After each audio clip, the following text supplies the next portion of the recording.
O que era o quadruplex, para começar assim? Né? O quadruplex tem uma evolução dentro do próprio formato, né? Sim, é um sistema de leitura linear, né? Inicialmente não tinha a questão timecode, né? É um sistema linear. O corte, literalmente, aqui, quase todas as emissoras, ele era feito, de fato, corte físico, as edições físicas, corte, emenda, né? E eu acho que o sistema quadruplex, ele teve o seu período foi vanguarda, mas eu acho que depois, com o início da Umatic, né, assim, eu acho que ele coloca o sistema quadruplex em declínio de uso, né? A formatação das cabeças. As cabeças no quadruplex, inicialmente o quadruplex ele foi projetado para cabeças lineares, não era adotado o sistema que depois foi adotado desde o início pela Umatic, que era o sistema em ângulo, né?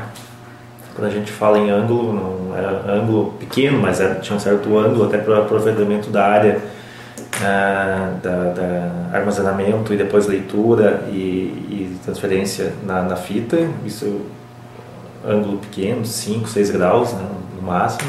O que acontecia com isso, Rafael? A gente tinha o que com essa vantagem? Tu não tinha mais a gravação feita de forma linear, tu tinha ela em sequência, né, em tiras. Se tu olhasse a fita, pegasse a fita em perfil e conseguisse expandir, tu notaria que o processo de gravação era feito em tiras, né, em segmentos, com uma certa inclinação, né.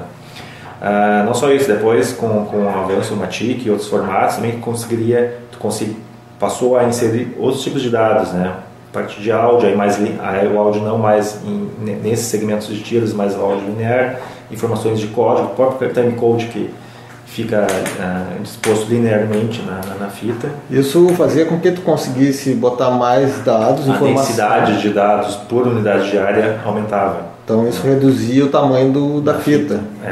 Tu tinha duas saídas, né? Ou aumentava a fita linearmente ou aumentava a espessura da fita, né? Mas nenhuma das opções era o que se procurava, né? Então uma forma que se adotou foi justamente o sistema de leitura que se chama helicoidal, né? Onde tem as cabeças não mais alinhadas no sentido de rotação fita. Elas ficam com uma certa inclinação. Então. E o timecode veio facilitar ou melhorar de alguma maneira? De que forma isso? O timecode ele gera uma espécie de dado em cada frame tu tem uma identificação, né? Tu tem, por exemplo, o início e fim da tua sequência de imagem, né? De frames, não? Isso fica codificado. Isso é vantajoso depois na hora da edição, né? Então tu consegue sincronizar, inclusive com o som, enfim, agiliza muito o processo de edição. Isso acaba então com a era da colagem física. A parte física, né? A parte artística, que era literalmente a colagem, o corte e emenda depois das fitas, né? Timecode. E depois virou basicamente um recurso indispensável quando vieram os processos de edição mais sofisticados, né? Hoje em dia nem se fala, né? Fazer edição sem timecode é impensável. A gente, no decorrer da história da fundação, a gente assimilou um escopo da Piratini, né? Quando se teve acesso a esse prédio que a gente está hoje, né? Junto disso se ganhou algumas máquinas quadruplex também, que foram usadas até a década de 80, certo? No próximo dos anos 2000, houve uma grande mudança do equipamento e da perspectiva enfim, tecnológica da emissora, né? O que aconteceu nessa época? Foi a adoção do formato DVC Pro, né? Que é um formato, aí já sai do sistema analógico, né? E passa para um sistema digital, DVC Pro, criado também no Japão, né? Panasonic, depois adotado por grandes empresas. Na verdade, a TV opta pelo sistema DVC Pro e eu acho que foi uma boa escolha na época, né? E então se passa a adotar câmeras, né, sistema de captação só baseado no DVC Pro, sistemas de leitura, VTs e edição somente no DVC Pro, principalmente, né, a gente ainda continua com outros VTs, tanto o Matic e SVHS, mas o carro-chefe da fundação a partir daquela data é o DVC Pro. E qual é a expectativa então agora para o futuro, já que está havendo uma nova mudança de perfil, de utilização, enfim, da informação praticamente do que do suporte, né? Existe essa preocupação agora enfim, da direção da TV, da fundação, para um futuro, né? Sim. Hoje a gente deu um salto muito grande, assim, nesses poucos minutos desde o quadruplex até o DVC Pro. Na verdade, nesse meio tempo houve vários outros formatos, né? E até agora, né? Então, dezenas, né? A gente poderia ficar aqui toda a tarde falando DV, DVCAM, P2, XDCAM, enfim. Mas hoje eu acho que teve um período cinza nesse sistema de mudanças, digo 2005 até agora, final primeira década dos anos 2000, que foi uma questão assim, qual é o sistema mais adequado para armazenamento e captação, né? A gente, nesses últimos 10, 15 anos, viu o sistema óptico crescer bastante, né? E nos últimos anos o sistema de estado sólido de armazenamento também teve um avanço expressivo, e aliado a isso também o custo que seria o equivalente ao bit por um valor em dólar ou em reais, né? Isso baixou drasticamente. Então eu acho que hoje pouco se comenta quanto ainda a utilização de fita para captação, né? Suporte físico. Então hoje isso já é, eu acho, algo superado. Então o que se fala são em armazenamento em estado sólido, né? Eu não tenho mais a fita, mas eu posso ter um cartão, ou a própria câmera do meu dispositivo de captação já tem internamente uma memória, né? Então na verdade eu não mais manipulo essa memória. Até posso continuar tendo cartões, né? Mas o transporte desses meus dados já se dá de forma eletrônica, né? Via um cabo, USB, FireWire, né? E até sem fio também. Tem câmeras que descarregam remotamente. Mas isso é uma via de duas mãos, né? Tu tem ao mesmo tempo uma facilidade em trabalhar com a informação, porém mas se corre um risco, não se tem corre? Um risco grande. Quando eu manipulo mídias físicas, eu tenho o meu conteúdo em um objeto, né, concreto, né? Então, quando eu passo a manipular e trafegar esse conteúdo de forma eletrônica, de forma digital, eu perdi isso, né? Eu tenho lá os bits, só que os bits são invisíveis ao olho humano, né? Então aí eu tenho que ter um cuidado muito grande, que hoje o que se chama, é o termo que é metadados, né? No momento que eu faço a captação de um certo conteúdo, pode ser uma matéria, uma reportagem, eu imediatamente tenho que colocar os metadados. O que são os metadados?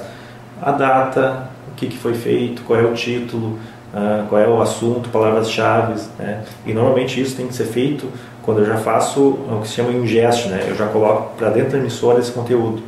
E quem faz isso, normalmente, obrigatoriamente tem que ser o repórter, né, que fez a matéria, porque ele conhece os entrevistados, qual foi o título da matéria, qual é o objeto da matéria, enfim.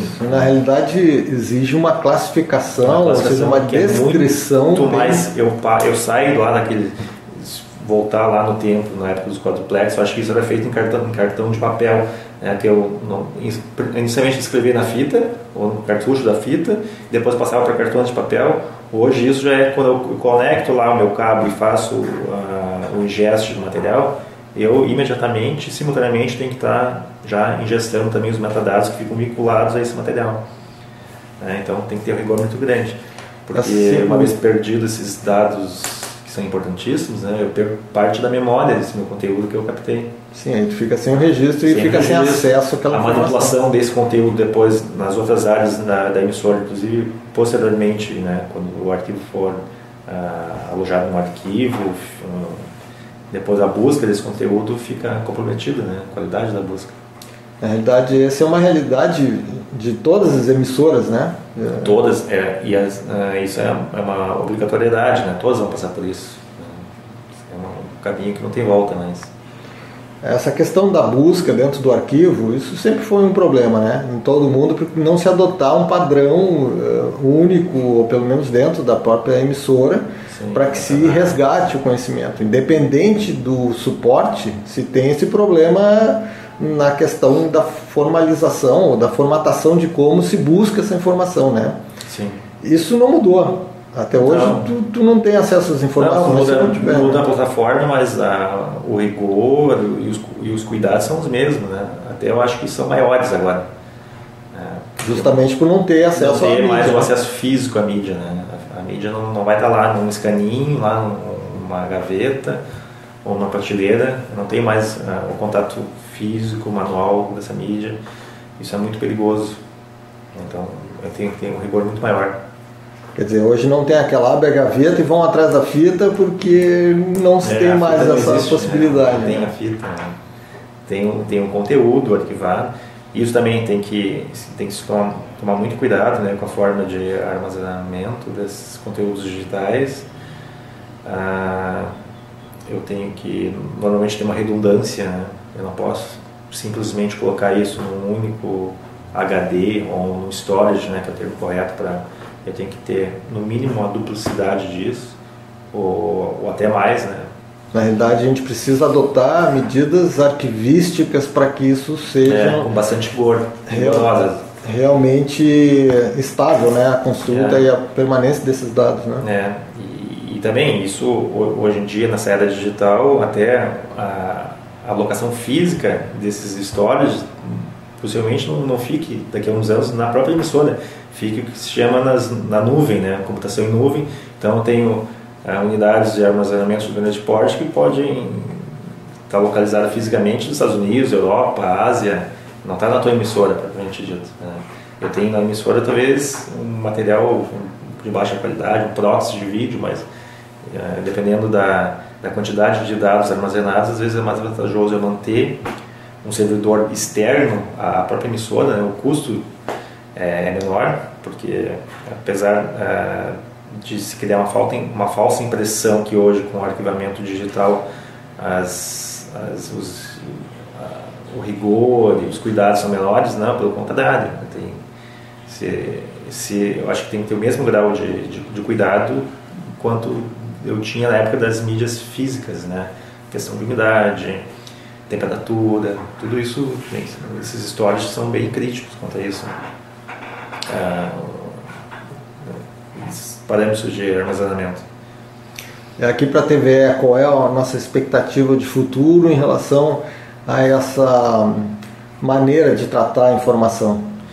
A criação de um centro de documentação talvez fosse... Isso está previsto, né, até na nossa solicitação do plano plurianual, que foi encaminhado pelo governo.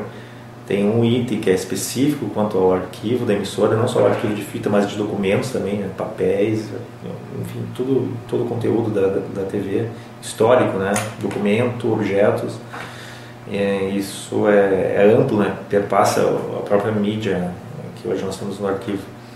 E a intenção dessa gestão é criar realmente um setor específico voltado ao arquivo, né? Foi criado o cargo de arquivista, né, que não existia na fundação agora. Ele vai ser ocupado emergencialmente por contratações emergenciais que estão em vias de serem concretizadas, e no concurso também, tá? Vai haver a contratação de arquivista específico com todo que tem esse cuidado, né, conhecimento quanto ao arquivamento e a forma correta de arquivamento, não só da mídia de áudio e vídeo, mas a mídia física também, né, documental da TV. Então está havendo essa preocupação, né? A gestão atual pensa, aliás, o governo, né, pensa como um todo no sentido de preservar a memória. Isso tem um custo muito alto também, né? Não é simplesmente colocar papel e fita numa sala, não para por aí, né? Toda a questão do formato de arquivamento, metadados, enfim, a conversão também. Quando se fala em migração para o sistema digital, tu tem que prever a forma de utilização do conteúdo hoje que que não está digitalizado, né? Você tem que passar isso para formato digital. A migração de suporte. A migração do suporte dessas mídias hoje em N formatos que a TV dispõe, né? Desde quadruplex, Formatic, DVC Pro, DVD também, tem muita coisa que foi arquivada em formato DVD. Película, cinematográfica. Enfim, né? Então, e isso é um custo enorme, né? Até porque VTs que rodam esses N formatos, né? Cada vez mais são escassos e a manutenção é muito cara, né? Não se encontra nas peças, né? Enfim, tudo isso demanda montas elevadas, né? Mas isso está previsto já nesse processo de migração para o sistema digital. E também a utilização de captação sem fita, né? Esperamos que comece a adotar no ano que vem já.